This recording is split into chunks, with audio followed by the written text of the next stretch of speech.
도시락은 러시아에서 100년 기업이 될 수 있을 것이다. 안녕하십니까? 이것이 진짜 러시아다. 에따라시아입니다. 코로나 바이러스가 러시아에도 스멀스멀 침투하고 있습니다. 3월 초 처음 확진자가 나온 이후 4월 9일 현재 10,000명을 넘겼으며 러시아 전역으로 퍼진 상황입니다. 푸틴 대통령은 지난 2일 코로나 바이러스 확산 방지를 위해 4월 30일까지 전국민 유급휴가를 연장한다고 발표했고, 이에 맞춰 각 지방정부는 자가격리 시스템을 시행 중입니다. 약국, 슈퍼 등 필수 상점만 열고 식당, 카페 등은 모두 문을 닫도록 했습니다. 필수 업종에 통행증이 있는 사람만 출근을 할 수 있습니다. 러시아 전체가 대대적인 방콕에 들어간 상황입니다. 도시 기능이 거의 멈춘 상황에서 가장 중요한 것은 바로 식료품 조달. 러시아의 대표 슈퍼마켓 운영 그룹인 X5의 분석에 따르면 지난 3월 식료품 판매가 급증했다고 합니다. 잠시 생필품 품귀 현상이 나타나기도 했었지요. 이에 러시아 정부는 생필품 부족으로 국민들이 불안해하지 않도록 각 지방정부에 최소한 2달치 식료품 재고를 확보하라고 지시했다고 하네요. 그 일환으로 지난 3월 25일 도시락 라면 공장이 소재하고 있는 라멘스코에의 빅토르 네블린 시장이 도시락 공장을 정격 방문, 직원들을 격려했습니다. 러시아 즉석 라면의 대명사인 도시락을 생산하는 도시락코야는 제품 공급에 차질이 생기지 않도록 공장을 24시간 가동하고 있다고 합니다. 네볼린 시장은 러시아 식품 시장에서 도시락의 중요성을 언급하면서 국민들이 부족함을 느끼지 않게 사전에 제품을 충분히 공급해 줄 것을 당부했습니다. 러시아에서 도시락의 위상이 얼마나 대단한지 느껴지는 뉴스입니다. 그럼 도시락의 러시아 활약상에 대해 좀 더 알아볼까요? 러시아에서 도시락 라면이 알려진 것은 1990년대 초 부산항에 러시아 선원들이 들어오면서부터입니다. 네모난 용기는 흔들리는 배에서도 먹기 편했고 칼칼한 맛도 입에 맞았다고 합니다. 선원들 중 상술에 밝았던 사람들은 보따리 무역을 시작했고, 블라디보스톡에서 시작해 서쪽으로 도시락의 인기가 번지기 시작했습니다. 이에 팔도는 1997년 블라디보스톡에 현지 사무소를 열고 본격적으로 판매망을 구축했습니다. 2019년까지 누적 판매량이 55억 개를 돌파했습니다. 한국 내 판매량보다 7배가 많은 양입니다. 현재 러시아 용기면 시장에서 점유율 60%입니다. 실제 러시아 마트 진열대를 보면 절반 이상이 도시락입니다. 러시아에서 도시락이라는 단어를 컵라면처럼 사용하는 이유를 알 수 있습니다. 2018년 도시락의 연매출은 100억 루블, 하나로 2천억 원을 돌파했습니다. 2005년 21억 루블이었던 매출이 매년 10% 이상 성장한 것입니다. 도시락 용기면의 인기에 힘입어 도시락 봉지면도 판매되고 있으며, 조금 가격대가 높은 장라면과 일품 짜장면도 러시아에서 판매되고 있습니다. 그런데 이렇게 끓여 먹는 라면을 처음 러시아 시장에 도입한 것도 도시락입니다. 적극적으로 시식회를 개최하고 러시아 TV 요리 프로그램에서도 소개되면서 현재는 많은 사랑을 받고 있습니다.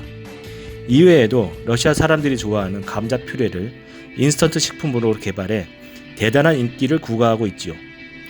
2000년대 들어서 판매량이 늘어나자 2004년 모스크바 인근 라멘스코에 시에 생산 공장을 짓고 구소련 국가들과 인근 국가들에게 수출까지 하기 시작했습니다.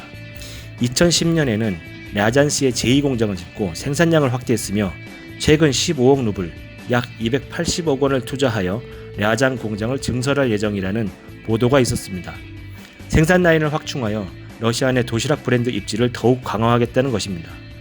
러시아 사람들의 도시락 사랑을 알아서였는지 최근에 러시아 유명 여배우가 자신의 인스타그램에 도시락 사진을 올려 화제가 되었습니다. 러시아 최고 여배우 중 한 명인 크리스티나 아스무스는 팬들이 자신이 너무 말라 걱정을 하자 이를 불식시키기 위해 도시락을 먹는 사진을 올리면서 잘 먹고 있으니 걱정 마세요 라고 했답니다. 최고의 여배우가 팬들과 소통하는 소재로 도시락을 선택한 것이지요. 그럼 도시락이 러시아 국민라면이 된 것은 왜일까요? 자타가 인정하는 비결은 철저한 현지화입니다. 매운맛에 익숙하지 않은 러시아 사람들의 입맛을 반영해 덜 맵고 부드러운 치킨 맛을 개발했습니다. 닭 육수 베이스의 하얀 국물입니다. 현재는 버섯, 해물 등 8가지 다른 맛의 도시락에다 도시락 파스타까지 출시해 10여 종의 도시락을 볼 수 있습니다. 그리고 마요네즈를 라면에 풀어 먹는 러시아 사람들을 보고 마요네즈 소스를 넣은 도시락 플러스를 출시했습니다. 또한 젓가락에 익숙하지 않은 러시아인들을 위해 용기 안에 미니 포크를 넣은 것에서도 도시락의 현지화 노력을 엿볼 수 있습니다. 또 하나는 의리 마케팅을 꼽을 수 있습니다. 도시락은 1997년 판매 법인을 세우고서 1998년 러시아 모라토리움이 터졌었고 2004년 제1공장을 세우고서 2008년 세계적인 금융위기가 왔었습니다. 그리고 2010년 제2공장을 세우고선 2014년 루브라 폭락 등 러시아 경제 위기가 덮치기도 했었지요. 이런 위기 때마다 다른 외국 기업들은 러시아 시장을 떠났지만 도시락은 러시아 국민들을 위로하며 같이 극복해 나갔고 결국 도시락의 의리는 러시아 사람들에게 우리 브랜드라는 인식을 낳았습니다. 한편 러시아 국민 브랜드답게 통큰 마케팅도 추진해 러시아 소비자들의 사랑을 받고 있습니다. 2020년을 맞아 무려 202만 명에게 선물을 쏘는 이벤트를 진행 중입니다.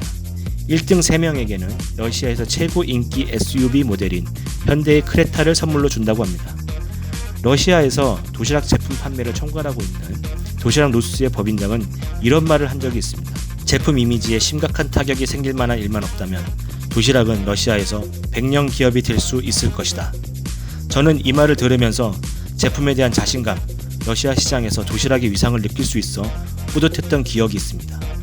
최근 코로나19로 도시락의 매출이 수직 상승 중이라고 합니다. 위기 때마다 러시아 사람들과 함께했던 도시락이 이번 코로나 위기에서도 러시아 사람들의 벗으로 더욱 성장하기를 기대합니다. 그럼 진짜 러시아를 알고 싶으시면 구독, 영상이 마음에 드셨다면 좋아요를 부탁드립니다. 이상 에따라시아였습니다.